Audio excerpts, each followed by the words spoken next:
Make sure you guys check out my boy King Sound's new hip hop and rap album, King Talk, available on all digital platforms of Spotify, Apple Music, YouTube, the whole nine. The link will be in the description, and I'll post it in the comment section. Check it out. All right, let's talk about the deal that probably saved Allen Iverson's life. Probably saved his kid's life, his family life. As we know, a lot of professional athletes go broke. It's the conversations I had, off the air with a few different people, man. And, I don't know why people, don't get it. You know what I'm saying? As far as why athletes go broke. You got people who never pay bills. You know what I'm saying? Never managed no money. Never had a stock job at a warehouse or a hardware store, grocery store. And you expect them who never managed $500 a week, $200 a week to be able to manage millions. You know what I'm saying? You got shady accountants, you got shady family, you got shady management, shady agents. They don't understand taxes coming out the check. And that's kind of one of the issues with professional athletes is that, with them being all around athletes, a lot of them playing 2 or 3 sports, they never take the time out to get jobs. And I think that's very, very important, bro. It's for athletes to, if they can't get jobs, if they can't get them, when they go to college, they should be required to take, they should create classes for all student athletes to know what it feels like to get a check, what's coming out your check, state taxes, Medicare, whatever the hell, Social Security. Let's talk about Allen Iverson's situation. Make sure you hit that subscribe button, bell icon button, share the video. Appreciate the love and support.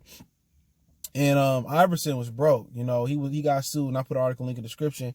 He got sued by Georgia Jeweler for $900,000, but he didn't have the money to get it. His income was $62,000 a year, but his spending habits was $360,000 a year. So, like I said before, Iverson came up with pretty much nothing. He was a great athlete, but when you never had a job, when you never went and earned a penny, you never seen a check, your parents never showed you what a check looked like, how to pay the light bill, how to pay the rent. When you had those things, you put that in the hands of other people, and you never truly learn that, you're going to fail every time. Every time you're going to fail.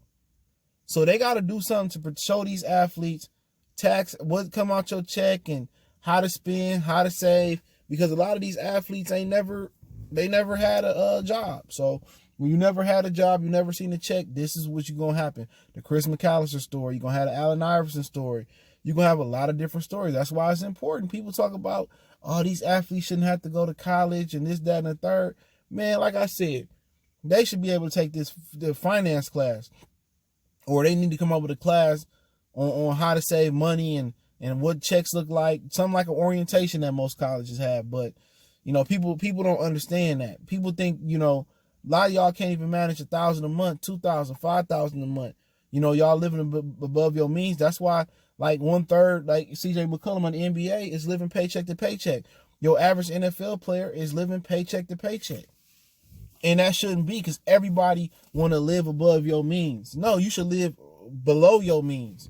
So if something like a recession or like this happen, you got a gap to get you by. But people don't understand that. Just because you got it to go get that Charger or that Ferrari or that Range Rover, maybe you should just go down and get a Yukon Denali, or you should go down and just get, a Kia or something a little bit cheaper. You know what I'm saying? Ain't no shame in that. All cars depreciate the same. They said it was a time where Iverson didn't remember he parked his car at, and he just bought another one and left it there. You heard that with Mike Tyson. His Ferrari or Lamborghini broke down on the road. He bought another one.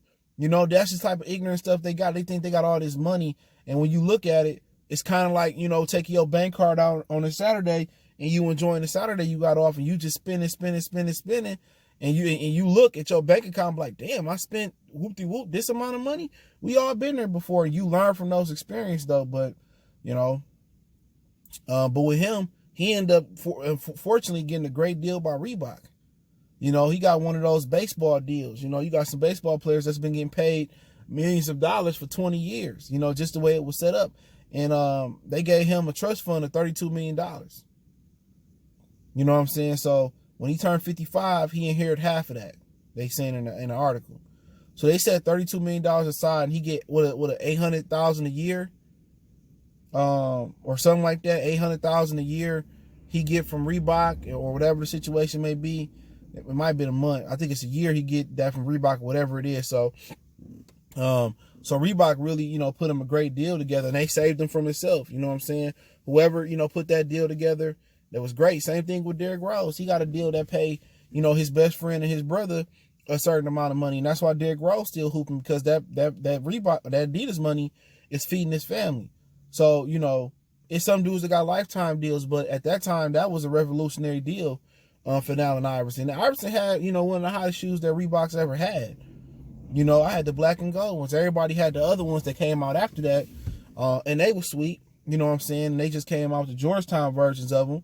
So, you live and you learn. But, to get, 800,000, whatever it is, a month, a year, I forget what they said in the article, to get that, and then get, 32, you got 32 waiting on you. So, hopefully he learned how to spend it, learn, and he got the NBA pension as well.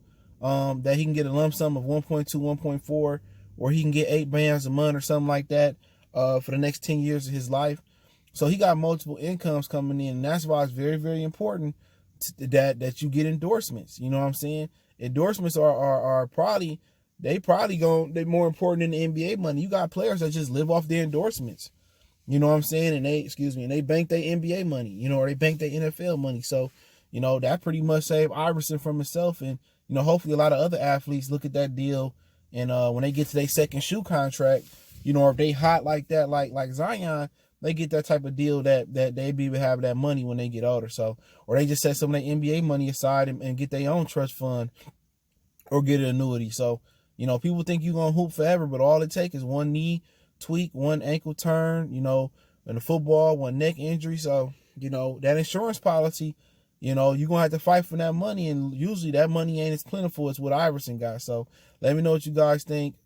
Check out Retro Hoop Series for more videos like this. Don't forget me on Facebook, Instagram, Twitter. You can reach out to me on any social media platform I got in the description. If you got a business question, inquiry, sponsorship, video request, want to make a donation to the channel, that link's in the description. Best way to donate is share the video, Cash App, PayPal. But just share the video for your boy. We gone.